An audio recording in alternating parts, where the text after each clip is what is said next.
साल है 2140। इंसानियत ने एक नया युग शुरू कर दिया है। फॉसिल फ्यूल और पुराने रॉकेट्स का जमाना गया। हमने फ्यूजन पावर पर महारत हासिल कर ली है। हमने चमचमाते स्टारशिप्स बनाए हैं। चांद और मंगल ग्रह अब कॉलोनियां हैं जहां जिंदगी धड़क रही है। भविष्य उज्जवल लगता है, लेकिन हमें क्या पता, सितारों के बीच के अंधेरे में एक तूफान उठ रहा है। सौर मंडल के किनारे पर वैज्ञानिकों को एक अजीब चीज दिखाई देती है। एक विशाल अनजान वस्तु प्रकट होती है। ये कोई धूमकेतु नहीं, ये कोई भटका हुआ ग्रह नहीं, ये एक एलियन यान है जो इतना बड़ा है कि इंसानों ने अब तक जितना भी कुछ बनाया है उसके सामने वह बौना लगता है। ये खबर पूरी दुनिया में डर और उत्साह की लहरें फैला देती है। क्या हम इस ब्रह्मांड में अकेले हैं? क्या यह कोई दोस्ताना मुलाकात है या कुछ और भयानक? एलियन यान धातु और अनजानी ऊर्जाओं से बना एक विशाल नुकीला दानव प्लूटो के पार शून्य में लटका हुआ है। इसकी मौजूदगी ही सौरमंडल के नाजुक संतुलन को बिगाड़ देती है। गुरुत्वाकर्षण की रीडिंग बेतहाशा घटती बढ़ती है। संचार उपग्रह खराब हो जाते हैं। दुनिया सांस रोककर देख रही है। वस्तु चुपचाप खड़ी है। आकाश गंगा की पृष्ठभूमि में एक खतरनाक साया है। दिन हफ्तों में बदल जाते हैं। वस्तु स्थिर रहती है। सिलेंस बहरा कर देने वाला है। कुछ लोग ताकत दिखाने की दलील देते हैं, एक ऐसा हमला जो इन अनजान आगंतुकों को दिखा दे कि पृथ्वी को आसानी से डराया नहीं जा सकता। अन्य लोग सावधानी बरतने की सलाह देते हैं, कूटनीति और समझ का आग्रह करते हैं। मानवता का भाग्य अधर में लटका हुआ है, क्योंकि दुनिया इस बात पर बहस कर रही है कि सितारों से आए इस खामोश अशुभ आगंतुक को कैसे जवाब दिया जाए।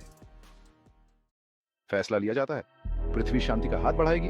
हमारे सबसे बेहतरीन वैज्ञानिकों, राजनयिकों और भाषाविदों की एक टीम तैयार की जाती है। वे ओडिसी में सवार होते हैं, जो हमारा सबसे तेज और सबसे उन्नत स्टारशिप्स है। उनका मिशन संपर्क बनाना, एलियन यान के इरादों को जानना। दुनिया सांस रोककर देखती है, क्योंकि ओडिसी अज्ञात की ओर बढ़ता है।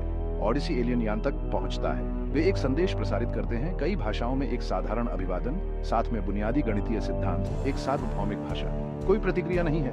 एलियन यान एक खामोश, स्थिर पहेली बना हुआ है। ओडिसी के चालक दल इंतजार करते हैं। हर गुजरते पल के साथ उम्मीद कम होती जाती है। सन्नाटा उनके लाइफ सपोर्ट सिस्टम के हिस्स और उनके दिलों की बेरहम धड़कन से ही टूटता है। एलियन यान में हलचल होती है। यह एक ऊंची पिच वाली आवृत्ति का उत्सर्जन करता है। एक ऐसी ध्वनि जो हड्डियों को हिला देती है और दांतों को किनारे कर देती है। फिर यह हमला करता है। ओडिसी बेखबर पकड़ा गया, मुश्किल से ऊर्जा बीमों के हमले से बच निकलता है। संदेश स्पष्ट है, एलियन शांति से नहीं बल्कि दुश्मनी से आई। ओडिसी के बाल बाल बच निकलने की तस्वीरें दुनिया भर में प्रसारित की जाती है। ग्रह पर भय छा जाता है, लेकिन डर की राख से एक नया संकल्प उभरता है, जीवित रहने का दृढ़ संकल्प। मानव इतिहास में पहली बार कोई राष्ट्र नहीं, कोई सीमा नहीं। विलुप्त होने के खतरे का एकीकरण प्रभाव पड़ता है। संसाधन जमा किए जाते हैं। राष्ट्रीयता, जाति या पंथ की परवाह किए बिना मानवता के सर्वोत्तम दिमाग एक साथ आते हैं। उनका मिशन दुश्मन को समझना, उसकी कमजोरी खोजना और हमारी दुनिया की रक्षा करना। एलियन यान, जिन्हें अब झारकोन नामक जाति से संबंधित माना जाता है, सौर मंडल पर उतरते हैं। वे कठोर हैं। उनकी तकनीक बहुत उन्नत प्रतीत होती है।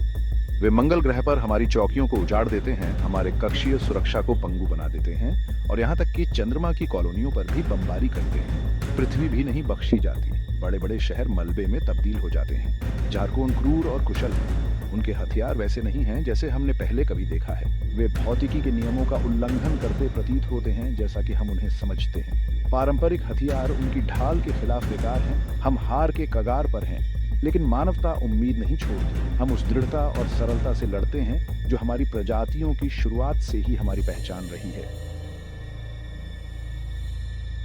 अराजकता और विनाश के बीच एक सफलता। झारकोन के गिराए गए लड़ाकू विमान के मलबे का अध्ययन करने वाली वैज्ञानिकों की एक टीम एक चौंकाने वाली खोज करती है। झारकोन तकनीक अपनी सारी प्रवीणता के लिए ऊर्जा संवाहकों के एक जटिल नेटवर्क पर निर्भर करती है। और ये नलिकाएं विद्युत चुंबकीय दालों के प्रति संवेदनशील है। ये एक लंबा शॉट है, लेकिन यही एकमात्र उम्मीद है जो हमारे पास है। एक क्रैश प्रोग्राम शुरू किया गया है। दुनिया के सर्वश्रेष्ठ इंजीनियर और भौतिक विज्ञानी 24 घंटे काम करते हैं। वे एक नया हथियार विकसित करते हैं, एक ऐसा उपकरण जो झारकोन जहाजों को पंगु बनाने के लिए पर्याप्त शक्तिशाली ईएमपी उत्पन्न करने में सक्षम है। यह एक हताश जुआ है, समय के खिलाफ दौड़ है। इस एक पतली मौके पर मानवता का भाग्य टिका है। भविष्य अधर में लटका हुआ है।